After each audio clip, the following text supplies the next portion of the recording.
তিনটে জিনিস বুঝতে হবে ওয়াকফ বিল নিয়ে, যে এটা আর্টিকেল 14 এবং 19, এটা আমরা সবাই ইকুয়াল, আমরা সবাই এক, আমরা বিচার ব্যবস্থার এবং আইনের চোখে হিন্দু, মুসলমান, শিখ, জৈন সবাই এক। ওয়াকফ আইনটা কিন্তু সেটার বিরুদ্ধে যাচ্ছে। আর্টিকেল 25 to 29 যেটা আছে, যে সবার নিজের নিজের ধর্ম ফলো করার অধিকার আছে এবং নিজের নিজের ধার্মিক প্রতিষ্ঠান যেগুলো আছে সেটার রক্ষণাবেক্ষণ, সেটা দেখাশোনা করার অধিকার আপনার আছে। আপনার যেরকম মন্দির রক্ষণ করা আছে, মুসলমানদেরও সেরকম মসজিদ আছে। ওয়াকফ জিনিসটা কি? ওয়াকফ জিনিসটা হচ্ছে একটা ট্রাস্ট, যেটা এটা আল্লাহর নামে, কিন্তু যে ওয়াকিফ সে কিন্তু ট্রাস্টি নয়। ওয়াকফ হচ্ছে এটা আল্লাহর নামে, এবং যে ওয়াকিফ সে দেখা হয় সেটা হয় আপনার যেটা মুতেবালি যেগুলো হয় তারা দেখাশোনা করে ওয়াকফ সম্পত্তিটা। আচ্ছা, এই আইনটা কি করা হচ্ছে? এই আইনে বলা হচ্ছে যে আপনাকে প্রথমে ওয়াকফকে জমি দিতে হলে, আপনি জমি দিতে চান, আমি জমি দিতে চাই, অনেক হিন্দু জমিদার ছিল যাদের অনেক সম্পত্তি ছিল, তাদের যদি জমিতে গরিব মুসলমানরা থাকতেন তিনি তাদের কবরস্থানের জন্য জমি দান করতেন। এই আইনটা কি বলছেন? যে না, ওয়াকফে কোনো হিন্দু বা কোনো নন মুসলমান জমি দান করতে পারে না।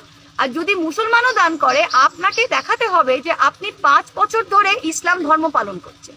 আচ্ছা, ইসলাম ধর্ম পালন করার প্রমাণটা কি? যে আপনি রোজা রাখেন, অনেক মুসলমান আছে যে রোজা রাখে না। যে আপনি দাড়ি রাখেন তবে আপনি মুসলমান। আপনার মুসলমানত্বের প্রমাণ কি? আমি হিন্দু ব্রাহ্মণ, আমার লালন ফকির বলেছিলেন না যে বামুন চিনি পইতে দেখে বামনি চেমন চিনবো কিভাবে? তো এটা কি? এটা আমি একজন হিন্দু হয়ে যদি কালকে আমি ওয়াকফকে সম্পত্তি দান করতে চাই, সেটা আমার পার্সোনাল ব্যাপার, আমার রাইট টু প্রপার্টি। তো এইটা নাম্বার 1। নাম্বার 2, আপনি বলছেন সেন্ট্রাল ওয়াকফ কাউন্সিল যেটা আছে 22 জন মেম্বার, তাতে লিখে দিচ্ছেন যে 10 সরকার বলে দিচ্ছে 10 জন মুসলমান থাকবে, 12 জন নন মুসলমান থাকবে। তার মানে কি 12-10 সংখ্যা গরিষ্ঠতা বিনা মুসলমানের জন্য। কালকে যদি বিজেপি সরকার বলে যে 5 বছরের জন্য আমি এই ওয়াকফ সম্পত্তি নিচ্ছি, তাহলে কিন্তু সেন্ট্রাল ওয়াকফ কাউন্সিলে মুসলমানের হয়ে কথা বলার কেউ থাকবে না, কারণ সংখ্যা গরিষ্ঠতা নন মুসলিমদের কাছে। কাশী বিশ্বনাথ টেম্পল আপনি করতে পারবেন? কাশী বিশ্বনাথ টেম্পলে আপনি লেখা আছে ডিএম যদি মুসলমান থাকে তবুও অন্যজনকে দিয়ে করাতে হবে। তো যেটা অন্যদের জন্য করছে, মুসলমানদের জন্য তারা কি দোষ করলো? তাদের জন্য এটা কেন করছে? এইটা খালি ওদের ভয় দেখাবার জন্য। প্রত্যেকটা জিনিসে এই ওয়াকফ বিল, যেটা right to equality, right two religious prosperity, এই জিনিসটা নষ্ট করেছে এবং এটা অসাংবিধানিক। এটার বিরুদ্ধে যারাই গেছে সুপ্রিম কোর্টে, এবং আমিও আজকে রাত্রির মধ্যে ফাইল করছি আমার পেটিশন। এই আইনটা ফাঁস হওয়ার পরে অনেক মানুষের সুপ্রিম কোর্টও গিয়া মামলা খতরা।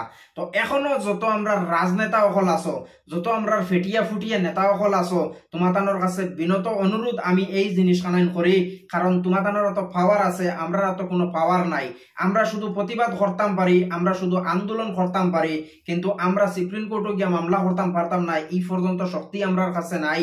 হিন্দু মানুষেও মুসলমানের সাইড নিতরা, হিন্দু মানুষেও সুপ্রিম কোর্টও মামলা খতরা। কলকাতার মহুয়া মৈত্রয় সুপ্রিম কোর্টও মামলা খতরা। আর ভিডিওটা মানবতার খাতিরে শেয়ার করে দিয়া আরো কিছু মুসলমানরা দেখার সুযোগ করে দিবা। এখনো যারা ঘুমাইয়া আসো, দয়া করে তোমাদের ঘুমটা ছাড়াও।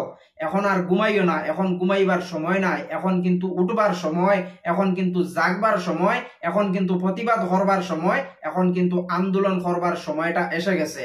তো এখনো যদি তুমি তাই ঘুমাইয়া থাকো, তাহলে তো আর করার পন্থা নাই। যারা তো প্রতিবাদ হতরা, যারা প্রতিবাদ জানাইতরা, তারা ঘুম ছাড়ছে। আর যারা এখনো ঘুমাইয়া আছো, দয়াখান করে তোমাতানোর ঘুম ছাড়াও, নাই তো এমনও সময় আইব তোমাতানোর চকুর সামনে কোনো জিনিস দেখতে পাই যায় নাই। এমনও সময় আইব তোমাতানোর চকুর সামনে রাস্তার মাঝে মরিয়া রইবাই, কোনো মানুষে নিয়ে মাটি দিবার জায়গা পাইতো নাই। কারণ এই আইনটা পাস করার কারণে ভবিষ্যতে এমনও সিচুয়েশন আমরা ধরতে পারে, মানুষ মাটি দিবার মতন জায়গা পাওয়া যাইতো নাই, কবরিস্তানের মতন জায়গা পাওয়া যাইতো নাই।